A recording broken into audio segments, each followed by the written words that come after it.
ہم ہر اس مظلوم عورت کے لیے میدان میں موجود ہیں، اور ہماری پوری جتنی بھی سرگرمیاں ہیں اس میں ہم اس چیز کو ضرور ہائی لائٹ کریں گے کہ جہاں پر عورت معاشرے کی ان رسومات کی چکی میں پسی جا رہی ہے، جہاں پر عورت کے اوپر ظلم کیا جا رہا ہے، اس کو حق نہیں دیا جا رہا، تو ہم اس عورت کے ساتھ بھی کھڑے ہیں۔ جماعت اسلامی پاکستان 5 مارچ سے 15 مارچ محفوظ عورت محفوظ خاندان مستحکم معاشرے کے نام سے ملک گیر مہم بنائے گی۔ دنیا بھر میں عورتوں کے حقوق کے تحفظ و بقا اور ترقی کے نام پر منایا جاتا ہے۔ ہمارا ہمیشہ یہ موقف رہا ہے کہ محض ایک دن کسی نام سے منا لینا اور سمجھنا کہ ہم نے حق ادا کر دیا ایک بڑی غلط فہمی ہے۔ بحیثیت مسلمان ہماری تعلیمات کے مطابق خواتین سمیت ہر انسان قابل احترام اور قابل تکریم ہے۔ ہر ایک کے کچھ حقوق اور کچھ فرائض ہیں جن کی ادائیگی سے مستحکم اور مضبوط معاشرہ تشکیل پاتا ہے، لیکن افسوس کی بات یہ ہے کہ مسلم معاشرہ بھی خواتین کو ان کے وہ حقوق فراہم نہیں کر رہا جو دین اسلام نے عائد کیے ہیں۔ یہی وجہ ہے کہ ہمارے ہاں بھی خواتین عدم تحفظ کا شکار دکھائی دیتی ہیں اور پھر آزادی نسواں کے پرفریب مغربی نعروں کے سحر میں گرفتار ہو جاتی ہیں، مگر مسائل جوں کہ توں رہتے ہیں۔ اس بات کا اعتراف بھی کرنا چاہیے کہ پاکستانی معاشرے میں خواتین ہر پہلو سے نہایت اہم کردار ادا کر رہی ہیں اور ہر شعبۂ زندگی میں مصروف کار ہیں۔ خصوصاً ہمارے سماجی ڈھانچے کا انحصار ہماری عورتوں کی بے مثال خدمات پر ہے۔ وہ گھروں میں افراد خانہ کے لیے دن رات انجام دیتی ہیں۔ اس موقع پر ہم ضروری سمجھتے ہیں کہ پاکستان عورت کے اہم کردار کا اعتراف کیا جائے اور اس کی معاشی، سماجی اور بحیثیت انسان ترقی کے لیے شعور کو اجاگر کیا جائے۔ پاکستان میں عورت کے زیادہ تر مسائل مجموعی ملکی مسائل سے جڑے ہوئے ہیں اور ان مسائل کا حل ایک اچھی حکومت کی فراہمی سے وابستہ ہے۔ کسی بھی معاشرے میں خراب انداز حکمرانی سے عورتیں اور بچے زیادہ متاثر ہوتے ہیں۔ ان مسائل میں غربت اور تعلیم اور صحت کی سہولیات کا فقدان سر فہرست ہے۔ مہنگائی، بے روزگاری اور بدامنی جیسی صورتحال عورت کو براہ راست متاثر کرتی ہے۔ اشیاء صرف کی ہوش ربا قیمتوں نے ہر عورت کے لیے گھر کا خرچ چلانا مشکل کر رکھا ہے۔ ہمارے ہاں دیہاتی عورت کے لیے پینے کا صاف پانی، حفظان صحت اور طبی سہولیات کی عدم دستیابی بڑے مسائل ہیں۔ زچہ و بچہ کی طبی سہولیات نہ ہونے کے باعث کئی دور دراز علاقوں میں عورتیں جانوروں سے بدتر زندگی گزارنے پر مجبور ہیں۔ آج جبکہ دنیا 21ویں صدی میں قدم رکھ چکی ہے، ہمارے ہاں بے شمار دیہی علاقوں میں بچیوں پر تعلیم اور ترقی کے دروازے بند ہیں، جبکہ علاقوں کے با اثر لوگ جن میں خواتین بھی شامل ہیں ہمیشہ سے پارلیمنٹ کی رونق رہے ہیں۔ پاکستان اگرچہ آئینی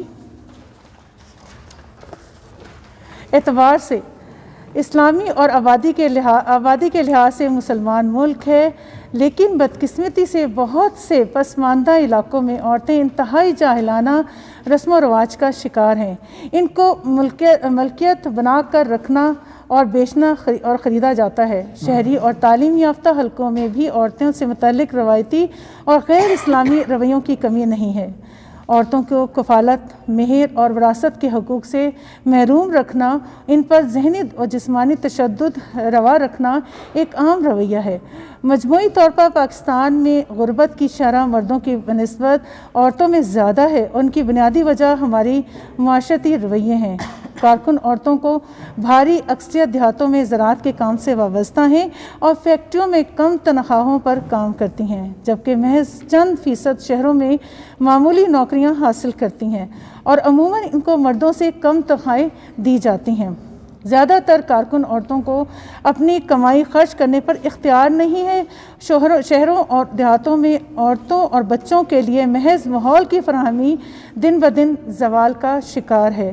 ایک رپورٹ کے مطابق گزشتہ 5 سال میں صرف پنجاب میں 40,000 سے زیادہ عورتیں اور بچیاں لاپتہ ہوئیں، جو انتہائی تشویشناک ہے، جبکہ بازیاب ہونے والی بہت سی عورتوں سے کوا گری کروائی جاتی ہے۔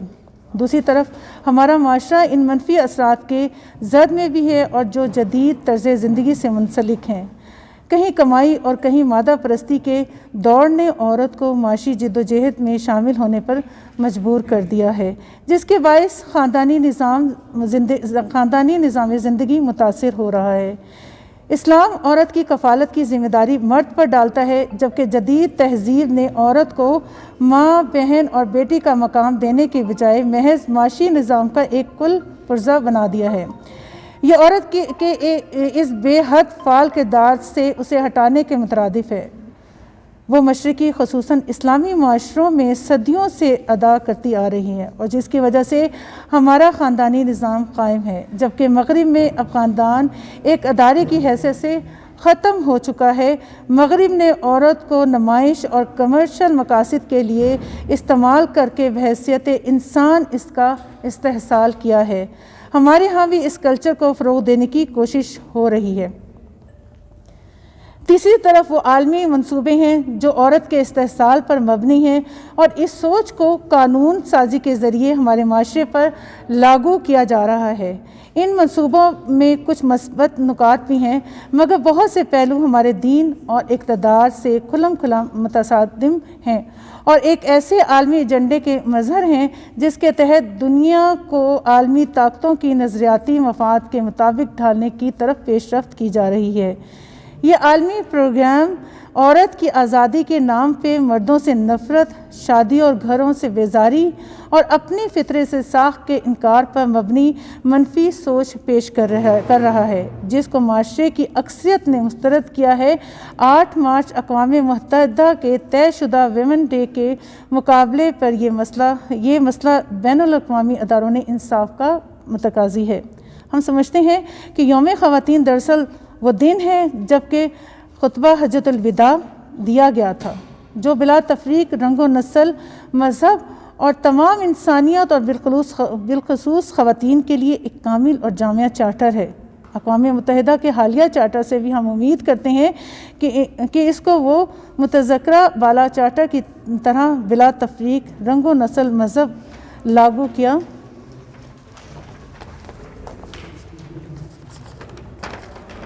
کیا جائے، جبکہ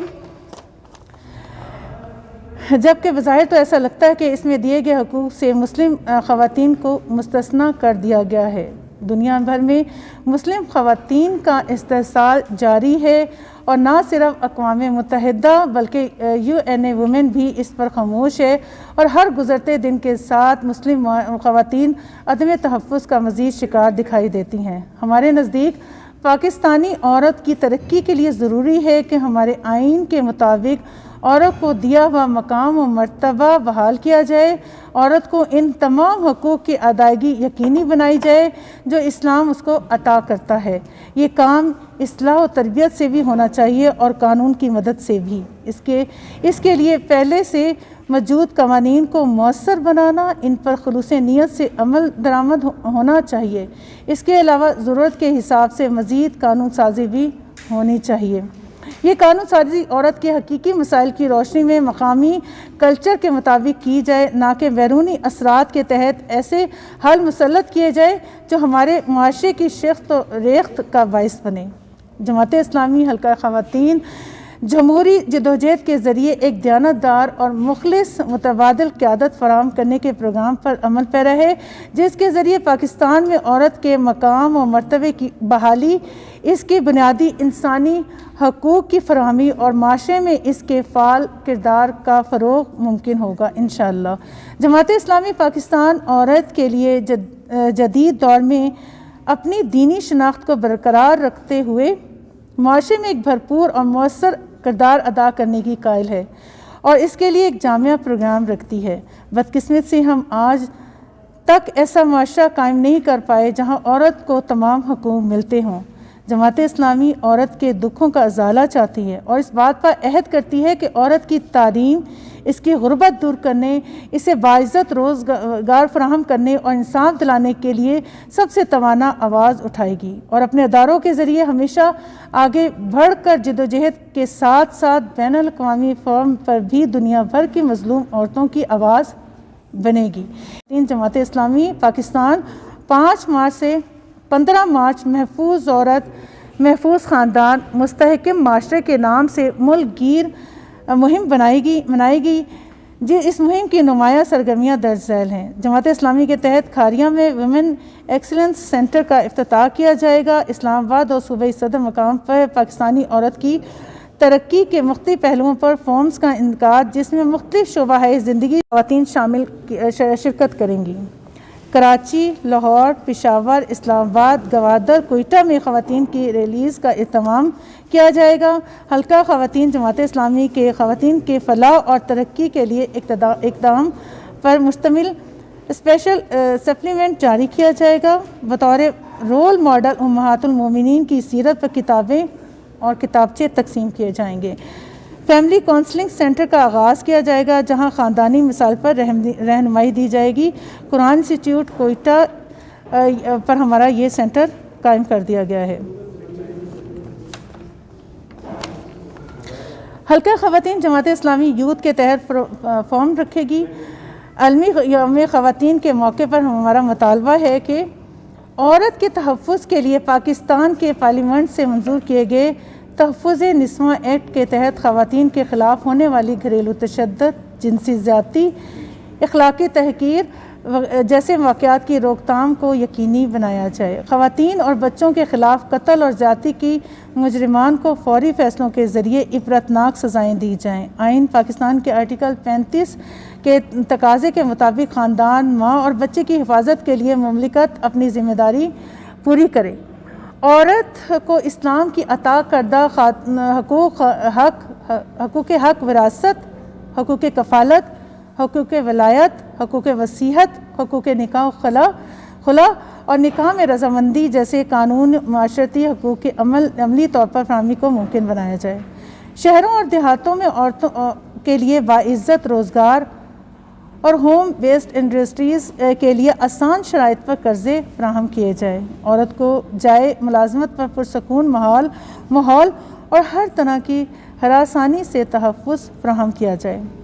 آئین کے آرٹیکل 37G کے مطابق حکومت عصمت فروشی، قمار بازی، ضرورت رساں ادویات کا استعمال، فحش لٹریچر اور اشتہارات کی طباعت، نشر و اشاعت اور نمائش کی روک تھام کے لیے ضروری اقدامات کرے۔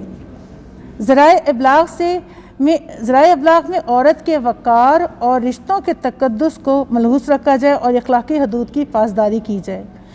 بچیوں کی تعلیم کے فروغ کے لیے ضروری ہے کہ پرائمری سے کالج کی سطح تک طالبات کے لیے علیحدہ تعلیمی ادارے بحال کیے جائیں۔ طلبہ و طالبات کے اخلاقی تربیت اور تعلیمی سیرت و کردار کے لیے شرعی احکام کو نصاب میں شامل کیا جائے۔ خواتین کی ذہنی اور جسمانی صحت نسلوں کی بقا کے لیے انتہائی اہم ہے۔ دیہی اور شہری علاقوں کی خواتین کو علاج معالجے کی بہتر سہولیات فراہم کی جائیں۔ عالمی پیمانے پر ہم دنیا کی ہر مظلوم عورت کو اس کا جائز بنیادی انسانی حق دینے کا مطالبہ کرتے ہیں۔ اقوام متحدہ اپنی قرارداد اور قوانین کے مطابق دنیا کے مظلوم خواتین کے خصوصاً کشمیر اور فلسطین کی خواتین کے تحفظ اور ان کے جائز حقوق انہیں دلوانے پر اپنا کردار ادا کرے۔ اقوام متحدہ کے ادارے جنرل اسمبلی کی قرارداد کے تحت تمام بنیادی انسانی حقوق کا حصول ہر شہری کا بنیادی حق ہے، لہذا نہ صرف سوئٹزرلینڈ اور سری لنکا میں حجاب پر پابندی، بھارت میں حجاب پہننے والی مسلم طالبات کو تعلیمی اداروں میں ہراساں کرنے کی مہم اور تعلیمی اداروں میں داخلے سے محروم کرنے کے واقعات کی شدید مذمت کرتے ہیں اور مطالبہ کرتے ہیں کہ اقوام متحدہ اور انسانی حقوق کی تنظیمیں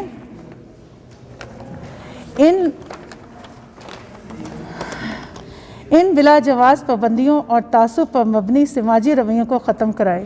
حکومت پاکستان اور بین الاقوامی انسانی حقوق کے ادارے مسلم خواتین سمیت دنیا بھر کے خواتین کے لیے انصاف کا حصول کے لیے اپنا اثر و رسوخ عمل میں لائے۔ بہت جزاک اللہ۔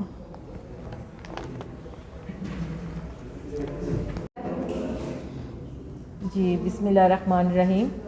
آپ نے بڑا اہم سوال کیا ہے اور میں یہ کہنا چاہوں گی کہ جو ہم نے اپنی ایکٹیویٹیز یہاں پر آپ کے سامنے رکھی ہیں، اور ہم نے اسی لیے رکھی ہیں تاکہ وہ مہذب خواتین اور وہ خواتین جو واقعی چاہتی ہیں کہ ان کے مسائل حل کیے جائیں اور معاشرے میں جو ان کا مقام اور مرتبہ ہے، جو اسلام نے ان کو حقوق دیے ہیں، جس میں مین حق جو ہے، جس پہ یہ حقوق کی بات کی جاتی ہے نا، تو اس میں وراثت کا میں حق ہے، مہر کا حق ہے، پھر شادی کے میں رضامندی کا حق ہے، پھر اگر وہ خلا چاہتی ہے اس کا حق بھی اس کے پاس ہے، پھر معاشی طور پر، سیاسی طور پر اسلام نے تو عورت کو ہر طرح سے ایک خسار میں اور ایک محفوظ اس کو گھر اور اس کا خاندان، یہ ساری چیزیں دی ہیں۔ تو اس لیے حلقہ خواتین جماعت اسلامی اس وقت پورے ملک کے اندر اپنی ان سرگرمیوں کو اسی لیے آپ لوگوں کے سامنے پیش کر رہی ہے، اور آپ لوگوں کی بھی سے بھی ہم یہ تعاون چاہتے ہیں کہ آپ بھی ان کو ذرا ہائی لائٹ کر کے بتائیں کہ اگر عورت کے مسائل کی بات ہے، اگر عورت کے حقوق کی بات ہے، تو ایک ایسی نمائندہ جماعت جو ہے، ایک ویمن ونگ جو ہے، وہ اس کے لیے خواتین کے حقوق کے لیے کھڑا ہے، اور ہم ہر اس مظلوم عورت کے لیے میدان میں موجود ہیں، اور ہماری پوری جتنی بھی سرگرمیاں ہیں اس میں ہم اس چیز کو ضرور ہائی لائٹ کریں گے کہ جہاں پر عورت معاشرے کی ان رسومات کی چکی میں پسی جا رہی ہے، جہاں پر عورت کے اوپر ظلم کیا جا رہا ہے، اس کو حق نہیں دیا جا رہا، تو ہم اس عورت کے ساتھ بھی کھڑے ہیں، ہم اس عورت کے حقوق کے لیے انشاءاللہ تعالی ہر فورم کے اوپر آواز اٹھانے کے لیے تیار ہیں، اور ہم کر رہے ہیں۔ بچیوں کی تعلیم کے حوالے سے، خواتین کے روزگار کے حوالے سے، یہ جو کونسلنگ سینٹرز کا قیام ہے، pre marriage counselling, after marriage counselling, اور اس وقت خاندانی جو ادارے کو، خاندان کے ادارے کو جو مسائل ہیں، ان سب کے مسائل کے لیے ہم نے یہ کونسلنگ سینٹر قائم کیے ہیں، اور اس کے علاوہ ہماری جتنی بھی سروسز ہیں، خاص طور پر جو ہمارے قرآن اور حدیث کی کلاسز ہیں، اس میں بھی ہم خواتین کو یہ شعور اور آگہی بھی دے رہے ہیں۔ اور 8 مارچ کا دن صرف ایک دن نہیں، ہم یہ کہتے ہیں کہ ہر دن عورت کا دن ہے، ہر دن ماں کا دن ہے، ہر دن ایک بیٹی کا دن ہے، تو اس کو دنوں کے اندر قید کر کے آپ حقوق کی بات نہ کریں، بلکہ اس معاشرے کے اندر وہ متوازن اور وہ توازن قائم کرنے کی ضرورت ہے کہ جو مرد اور عورت کے دائرے کو جو اللہ تعالیٰ نے اس کو دیا ہے، کہ مرد کو اللہ تعالیٰ نے ایک درجہ قوامیت کے لحاظ سے دیا ہے، تو عورت کو اللہ تعالیٰ نے تخلیق کے لحاظ سے اس کا وہ مرتبہ دیا ہے۔